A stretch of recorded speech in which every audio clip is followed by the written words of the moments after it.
ย่อมยอสรรเสริญได้ยกสู่คุณงามความดีแก่คณะพระสงฆ์ที่ทุ่มเทเพื่อแห่งเสียสละเวลาและสติปัญญาเข้าในการจัดทำพระไตรปิฎกลาวทั้งภาษาบาลีและภาษาลาวจนสำเร็จเป็นคำประวัติศาสตร์และจัดงานฉลองอย่างยิ่งใหญ่อยู่ที่เดินโรงเรียนพระธาตุพนมเวียงจันทน์ในระหว่างวันที่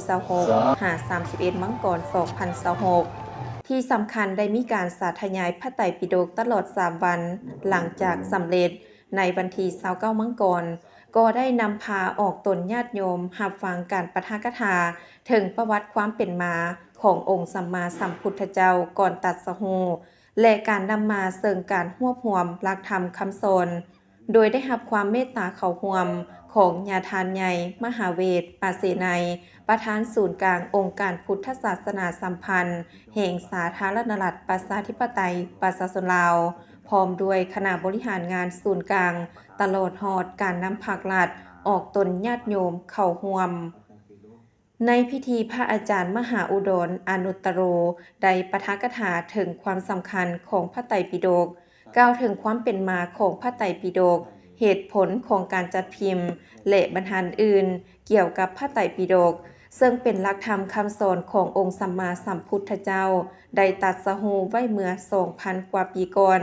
พร้อมทางฟังการถามตอบจากออกตนญาติโยมเกี่ยวกับข้อสงสัยในหลักธรรมคำสอนอื่นเพื่อให้ปึ้มพระไตรปิฎกลาวที่จัดพิมพ์ขึ้นมาทั้งหมด 45 เล่มทางภาษาบาลีและภาษาลาวให้มีความสมบูรณ์ครบถ้วนและถูกต้องที่สุดหลังจากพิธีสาธยายพระไตรปิฎกและปาฐกถาสำเร็จต่อมาในวันที่ 30 มังกรคณะบริหารงานศูนย์กลางองค์การพุทธศาสนาสัมพันธ์แห่งสาธารณรัฐประชาธิปไตยประชาชนลาวพร้อมญาติโยมจึงได้จัดพิธีเทราภิเษกหดสงฆ์ให้แก่คณะพระสงฆ์ที่จัดทำพระไตรปิฎกลาวสำเร็จในครั้งนี้จำนวน 13 องค์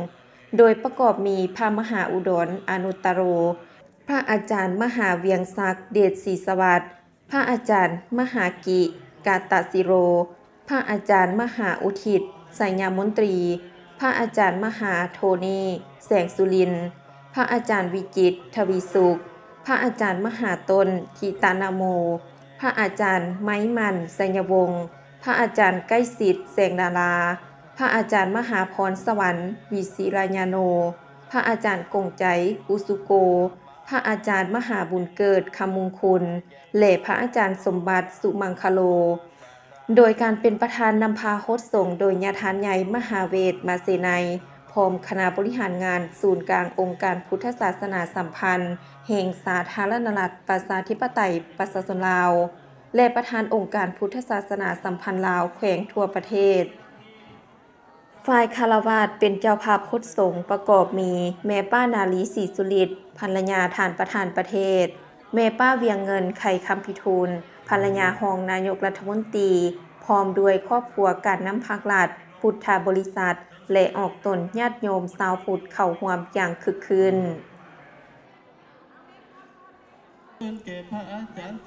ข้าพเจ้า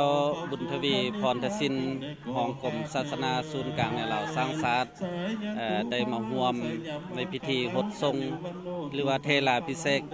พระอาจารย์ใหญ่คณะที่ว่าจัดทำพระไตรปิฎกเนาะการหดทรงครั้งนี้ซึ่งมีความหมายความสำคัญหลายเนื่องจากว่าคณะทรงก็คือพ่อแม่ครูบาอาจารย์เพิ่นได้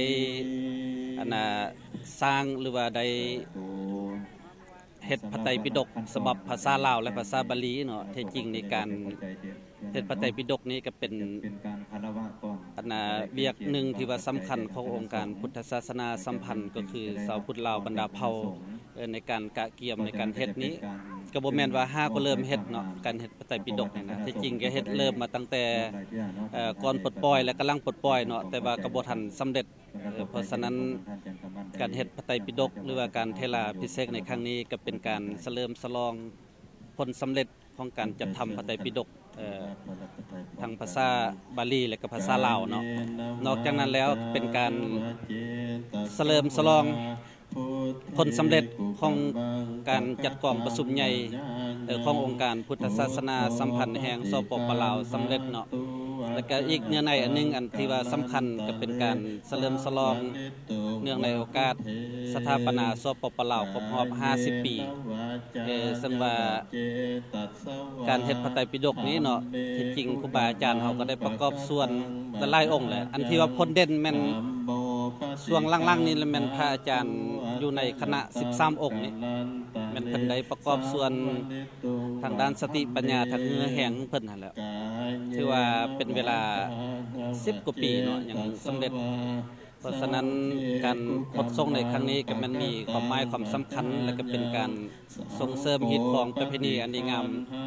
ของชาติลาวเฮาเพื่อว่าให้ยืนยงสืบต่อไปหั่นและก็เนื้อในของพระไตรปิฎกเนาะในการจัดทำนี่ก็เป็นจะมีอันสะดวกแก่ผู้สนใจหรือว่าชาวพุทธหรือว่าประชาชนบรรดาเผ่าทั้งภายในและต่างประเทศเพิ่นจะได้ค้นคว้าเนื้อในพระไตรปิฎกดังกล่าวหั่นเนาะเกี่ยวกับคำหลักธรรมคำสอนทางพุทธศาสนาสำหรับกรมศาสนาศูนย์กลางในลาวสร้างชาติก็ได้สุกยูได้ติดตามและก็ได้ส่งเสริมหรือว่าอำนวยความสะดวกให้แก่ครูบาอาจารย์ในการจัดทำพระไตรปิฎกครั้งนี้เนาะก็ถือว่าทางเฮาก็ได้ประกอบส่วนเพราะฉะนั้นในโอกาสที่เทลาพิเศษก็คือการเฉลิมฉลองก็เป็นการยกย่องสรรเสริญแก่ผลงานและก็คุณงามความดีของครูบาอาจารย์เนาะโดยเฉพาะก็แม่นคณะจัดทำพระไตรปิฎกฉบับภาษาลาวและฉบับภาษาบาลีมันสำเร็จในครั้งนี้